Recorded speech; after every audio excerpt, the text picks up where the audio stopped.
School exams, ये लफ्ज़ शायद किसी हॉरर स्टोरी से भी डरावना है। आज की कहानी भी इसी लफ्ज़ से जुड़ी है। पुनीत और करण बचपन से ही बहुत अच्छे दोस्त थे। वो नर्सरी से लेकर 11th क्लास तक एक साथ एक ही क्लास में पढ़ते आए थे और वो दोनों ही बचपन से पढ़ाई में थोड़े कमज़ोर थे और दोनों स्पोर्ट्स में बहुत तेज़ थे। पुनीत स्कूल की फ़ुटबॉल टीम का चैम्पियन था और करण डिस्ट्रिक्ट बैडमिंटन चैम्पियन था। टूर्नामेंट्स में बिज़ी रहने की वजह से दोनों को ही पढ़ाई करने का बहुत ही कम टाइम मिलता था। पूरा साल कैसे निकल गया उन्हें पता ही नहीं चला और अब उनके साथ उनके फाइनल एग्ज़ाम शुरू होने वाले थे और उनके शुरू होने में सिर्फ 10 दिन बचे थे। उन दोनों का उन एग्ज़ाम में पास होना बहुत ज़रूरी था, क्योंकि अगर वो फेल होते तो उनके पेरेंट्स उनके सारे स्पोर्ट्स छुड़वा देते। पुनीत और करण पढ़ने की कोशिश भी कर रहे थे, लेकिन पढ़ाई में उनका मन ही नहीं लग रहा था। एग्ज़ाम में फ़ेल होने का डर उन्हें सताए जा रहा था। ऐसे ही करते करते 9 दिन और बीत गए और अब भी पुनीत और करण, ना तो पुनीत को कुछ भी आता था और ना ही करण को। पुनीत के दिमाग में एक आइडिया आया। उसने करण से कहा कि उस आइडिया में बहुत रिस्क है, लेकिन अब हमें वही तरकीब है जो बचा सकती है, जो इन्हें कल के पेपर में पास करवा सकती है। उनके स्कूल प्रिंसिपल का बेटा योगेश पुनीत का बहुत अच्छा दोस्त था। उसने योगेश को रात को फ़ोन करके उससे उसकी अम्मी की ऑफ़िस की चाबी मांगी। योगेश ने दोस्ती निभाते हुए अपनी बालकनी से नीचे चाबी फेंक कर पुनीत को और करण को प्रिंसिपल ऑफ़िस की चाबी दे दी। पुनीत और करण का प्लान बहुत सिंपल सा था। वो जानते थे कि एग्ज़ाम से एक दिन पहले ही क्वेश्चन पेपर प्रिंसिपल ऑफ़िस में आ जाता था। उन्हें बस वही पेपर ढूंढकर उसके क्वेश्चन कॉपी कर घर लाने थे। पर वो ये नहीं जानते थे कि उनका ये सीधा साधा दिखने वाला प्लान इतना उल्टा पड़ने वाला था। जैसे तैसे करके वो स्कूल की दीवार फलांग कर स्कूल के अंदर घुस गए। रात के अंधेरे में स्कूल अपने आप में बहुत ही डरावना लग रहा था। वहाँ स्कूल गार्ड के अलावा कोई नहीं था। वो स्कूल गार्ड से छुपते हुए प्रिंसिपल ऑफिस जा पहुँचे और पुनीत चाबी से ऑफिस को खोलने लगा कि तभी करण को अपनी गर्दन पर थोड़ी ठंडी हवा महसूस हुई। उसने अपने बाएं तरफ देखा तो उन्हें ऐसा लगा कि कॉरिडोर के एक कोने में खड़ा उन्हें कोई देख रहा है। करण पुनीत को बुलाने के लिए मुड़ा, पर जब उन दोनों ने देखा तो वहाँ कोई भी नहीं था। पुनीत ने करण की बात को नज़रअंदाज किया और ऑफिस का ताला खोलकर वो दोनों ऑफिस के अंदर इंटर हुए। वो दोनों ऑफिस में उस क्वेश्चन पेपर को ढूंढने लगे कि तभी उन दोनों के साथ कुछ ऐसा हुआ जिससे उन दोनों के होश उड़ गए। ऑफिस में रखी एक अलमारी का दरवाज़ा अपने आप खुल गया।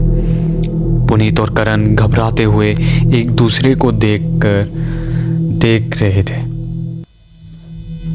लेकिन तभी करण का ध्यान अलमारी में रखे एक पेपर पर गया। वो पेपर करण ने उसे उठाकर देखा तो वो कल सुबह होने वाला एग्ज़ाम का ही पेपर था।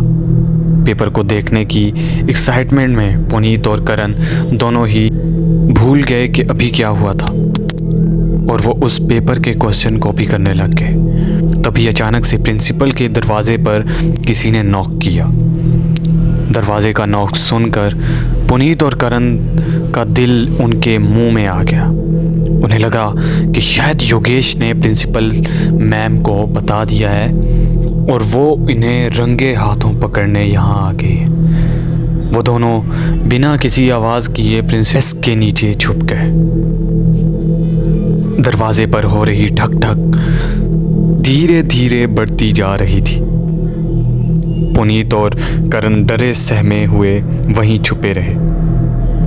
देखते ही देखते कोई उस दरवाजे को जोर जोर से पीटने लगा। ऐसा लग रहा था कि अब वो दरवाज़ा टूट ही जाएगा।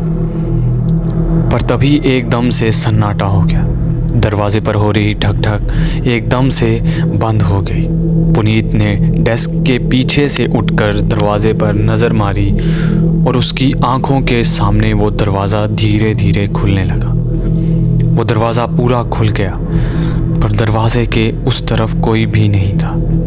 जो कुछ भी हो रहा था वो पुनीत और करण की समझ से बाहर था। वो बस उस एग्ज़ाम पेपर को कॉपी करके वहाँ से निकलने चाहते थे, पर उनका वहाँ से निकलना इतना आसान नहीं था। पुनीत और करण ने डेस्क के नीचे होकर क्वेश्चन कॉपी करना शुरू कर दिए। जितने भी क्वेश्चंस कॉपी हो सकते थे उतने क्वेश्चन उन्होंने कॉपी किए और उस रूम से बाहर भागने लगे। पर वो जैसे ही कमरे से बाहर निकलने लगे, उनका पैर कहीं अटका और दोनों ही मुंह के बल नीचे गिर गए। पर गिरने से करण की नाक पर बहुत गहरी चोट लग गई और उसकी नाक से खून बहने लगा। वो झटका उसे इतनी ज़ोर से लगा था कि करण देखते ही देखते वहीं बेहोश हो गया।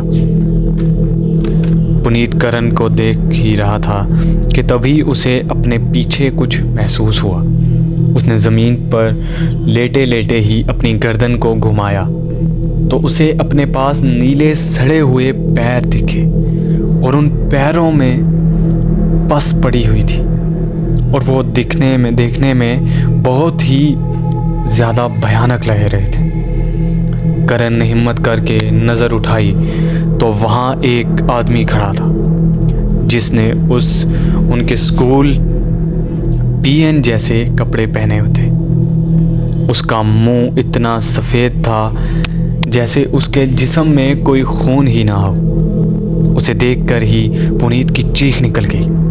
उस आदमी की पूरी आंखें सफ़ेद थीं और वो बिना कुछ बोले बस वहाँ खड़ा था। उससे पहले कि पुनीत कुछ कर पाता, उस भयानक आदमी ने अपने हाथ में पकड़ा वो वाइपर सीधा पुनीत के सर पर दे मारा और पुनीत वहीं गिरकर बेहोश हो गया और वो भयानक आदमी कहीं गायब हो गया। अगली सुबह जब स्कूल गार्ड को 2 बच्चे बेहोश मिले तो बहुत हाहाकार मच गया।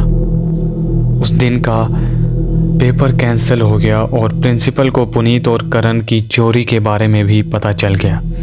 पुनीत और करण को इस दिन की शाम को जाकर होश आया और वो घबराए हुए अपने साथ हुआ इंसिडेंट्स उनके बताने लगे। तभी उनके प्रिंसिपल ने उन्हें वहीं रोक दिया। उन्होंने कहा कि स्कूल में भूत चुड़ैल जैसा कुछ नहीं है। उनकी बात को काट कर प्रिंसिपल ने उनसे कहा कि उन्होंने जो किया है उसके लिए उन्हें सज़ा मिलेगी। पुनीत और करण को 11th क्लास रिपीट करने को कहा गया, पर पुनीत और करण उस रात को भूल नहीं पाते। उन्होंने सब लोगों को अपने साथ हुआ हादसा कई बार बताया, लेकिन सब सिर्फ उनका मजाक उड़ाते रहे। फिर एक दिन एक पुराने स्कूल के एक गार्ड ने बताया कि करीब 20 साल पहले एक स्कूल पीएन की क्लासरूम में सफाई करते हुए मौत हो गई थी। उस गार्ड ने यह भी बताया कि अब उस क्लासरूम की जगह पर प्रिंसिपल का ऑफिस है। पर उस पीएन की मौत के बाद उस पीएन को कभी देखा नहीं गया और ना ही कोई भूतिया किस्सा कभी उस गार्ड को सुनने में आया। लेकिन उस गार्ड की बात सुनकर पुनीत और करण की हालत ख़राब हो गई। वो इतना डर गए कि उन्होंने अपने पेरेंट्स से ज़िद करके वो स्कूल ही छोड़ दिया। दोस्तों, आपको क्या लगता है कि पुनीत और करण को उनकी की हुई चोरी की सज़ा मिली? अगर आप ऐसी सिचुएशन में हो तो आप ऐसी गलती बिल्कुल मत करना। और अगर आपको ये कहानी अच्छी लगी तो कमेंट्स में अपनी राय ज़रूर बताना। और हमारे चैनल ऐसी ही इंटरेस्टिंग स्टोरीज़ के लिए हमारे चैनल TM हॉन्टेड स्टोरीज़ को ज़रूर सब्सक्राइब कर देना। मिलते हैं आपसे किसी और इंटरेस्टिंग स्टोरी के साथ, तब तक के लिए अल्लाह हाफिज़।